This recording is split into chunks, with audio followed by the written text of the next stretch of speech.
క్రీస్తు ప్రభునందు ప్రియ సహోదరి సహోదరులారా, ఈరోజు మనము పవిత్ర వారంలో మంగళవారంలో ఉన్న ఈనాటి సువిశేషాన్ని మనం చూసినప్పుడు యోహాను శుభవార్త 13వ అధ్యాయం 21వ వచనం నుంచి 33వ వచనం వరకు, 36వ వచనం నుండి 38వ వచనం వరకు మనం సువిశేషాన్ని ఆలకించాం. యేసుక్రీస్తు తన హృదయంలో కలవరపడడాన్ని మనం చూస్తూ ఉన్నాం. ఆయన పూర్వం తన శిష్యుల విషయంలో చాలా ఆనందించాడు. తాను వారిని ఎంతగానో ప్రేమించాడు.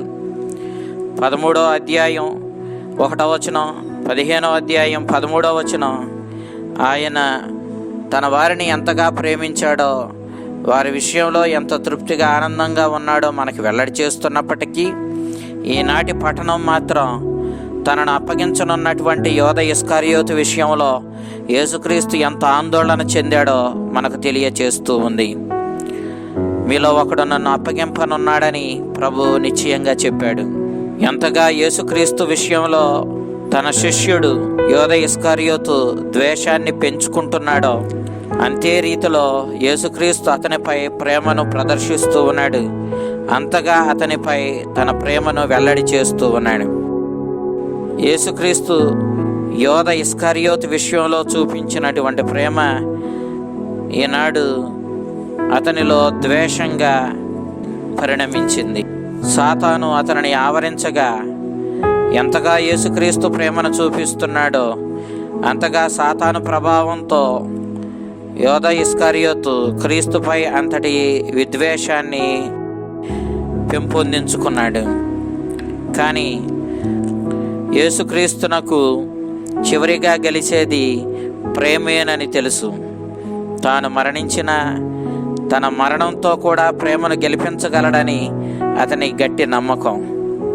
15వ అధ్యాయం 13వ వచనంలో ఈ విషయాన్ని వెల్లడి చేస్తూ, తన స్నేహితుల కొరకు తన ప్రాణంలో దారిపోయి వాని కంటే ఎక్కువ ప్రేమ కలవాడు ఎవడనూ లేడు అని చెప్పిన ప్రభు మాటను మనం గ్రహించినప్పుడు చివరికి ప్రేమే గెలుస్తుందన్నటువంటి విశ్వాసము, గట్టి నమ్మకం క్రీస్తులో ఉన్నట్లుగా మనం గ్రహిస్తాం.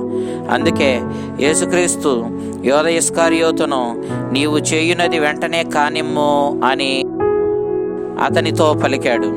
ఇక్కడ యేసుక్రీస్తుని యొక్క హృదయానికి అతి సమీపంగా ఆయన వక్షస్థలమున ఆనుకొని కూర్చున్నటువంటి యేసు ప్రేమించిన శిష్యుణ్ణి మనం చూస్తాం.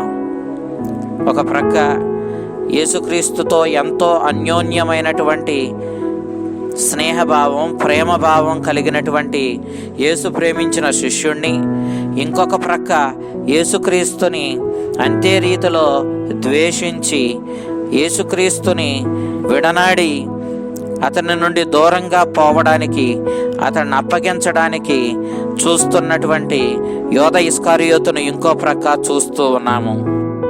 ఒరిజిన్ అనే బైబిల్ పండితుడు యేసుక్రీస్తుని వక్షస్థానమున ఆనుకొని కూర్చున్నటువంటి శిష్యుని గురించి మాట్లాడుతూ, వారి మధ్య ఉన్నటువంటి అన్యోన్యమైనటువంటి ప్రేమకు ఇది నిదర్శనమని, యోహాను శుభవార్త 1వ అధ్యాయం 18వ వచనంలో చెప్పబడినట్లుగా పరలోక తండ్రితో యేసుక్రీస్తుకు ఎంతటి అన్యోన్యమైనటువంటి ప్రేమ బంధం ఉందో, అంతే ప్రేమ బంధము ఈనాడు యేసు ప్రేమించిన శిష్యుడైన యోహానుకును యేసుక్రీస్తునకు మధ్య ఉందని, ఈ విధంగా వారి అన్యోన్యమైనటువంటి ఆ బంధాన్ని అతడు ఆ విధంగా కూర్చోవడం సూచిస్తుందని తెలియచేశాడు. ఈ రీతిగా ఒకరు క్రీస్తుని ద్వేషించి అతనిని మోసగించడానికి చూచే వ్యక్తి, ఇంకో ప్రక్క యేసుక్రీస్తుతో అన్యోన్యమైన ప్రేమబంధం కలిగినటువంటి వ్యక్తి, ఇద్దరిని మనం చూస్తూ ఉన్నాం. ఇక మనము 36, 37, 38 వచనాలు చూచినప్పుడు, పూర్వం సువార్తకారులు పేతురు ఏ విధంగా యేసుక్రీస్తుని ఎరుగనని ముమ్మారు బొంకుతాడో ముందే తెలియచేశారు.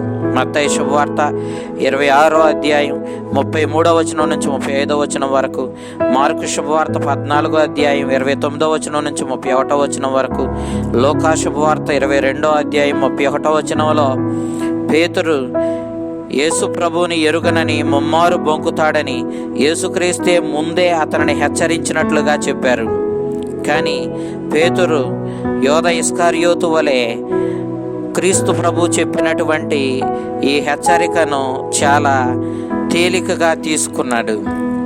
అతడు తేలికగా తీసుకున్నాడు కాబట్టే ఒక ద్వారపాలకురాలి ముందు ఆయనను ఎరుగనని బొంకడాన్ని మనం చూస్తూ ఉన్నాం. ఒక స్త్రీ ముందు కూడా, బలహీనురాలి ముందు కూడా ప్రాణభయంతో క్రీస్తు ప్రభుని విడనాడుతూ అతన్ని ఎరుగనని బొంకినటువంటి పేతురుని మనం చూస్తూ ఉన్నాం.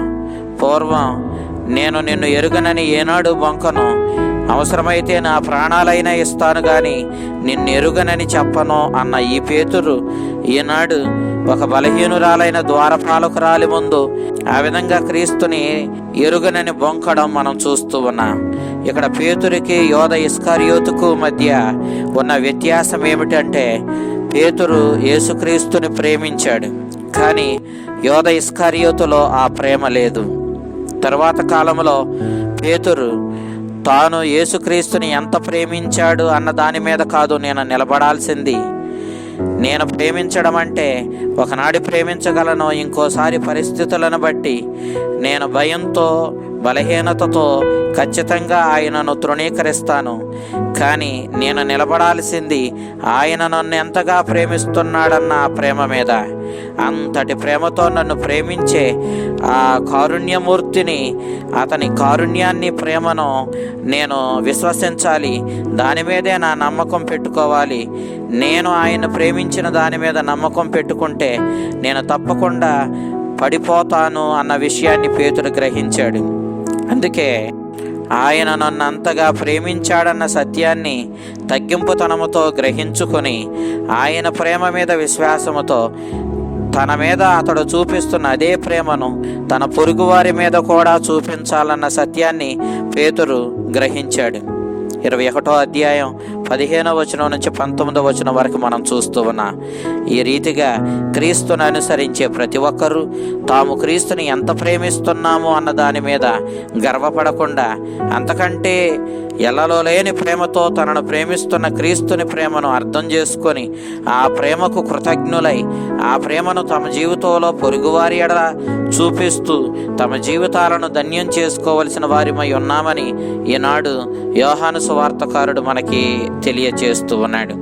యోధ ఇస్కరియోతు వలె క్రీస్తుని ప్రేమించలేని స్వార్థ బుద్ధితో మనం బ్రతుకుతున్నామా, లేక క్రీస్తు మనల్ని ఎంత ప్రేమించాడో గ్రహించుకొని ఆ ప్రేమ ఎడల కృతజ్ఞత కలిగి ఆ ప్రేమకు తగ్గట్లుగా జీవిస్తూ అదే ప్రేమను పొరుగువారి ఎడల ప్రదర్శిస్తూ మన జీవితాలను ధన్యం చేసుకుంటూ నిజమైన క్రీస్తుని శిష్యులుగా మనము జీవించగలుగుతున్నామా అన్నది మనం ఈరోజు ఆలోచించవలసిన విషయం. యేసుక్రీస్తుని యొక్క వక్షస్థానానికి అతి సమీపమున దగ్గరగా కూర్చొని ప్రభు ప్రేమను, ఆయన హృదయంలో దాగిన కారుణ్యాన్ని, కృపను రుచి చూచిన ఆ యేసు ప్రేమించిన శిష్యుడైన యోహాను వలె యేసు ప్రేమనే ఆధారంగా చేసుకొని తరువాత అదే ప్రేమను పొరుగువారి ఎడల చూపిస్తూ జీవించాలన్న సత్యాన్ని గ్రహించిన పేతురు వలె మనం కూడా క్రీస్తు ప్రేమను మన జీవితంలోనికి స్వీకరిద్దాం. ప్రేమే అయిన క్రీస్తుని మన జీవితంలో పాటిద్దాం. మన జీవితాన్ని ధన్యం చేసుకుందాం. ఆ చల్లని ప్రభు మిమ్మలను, మీ కుటుంబాలను తన ప్రేమతో నింపి మిమ్ము సర్వదా కాచి కాపాడునుగాక. ఆమేన్.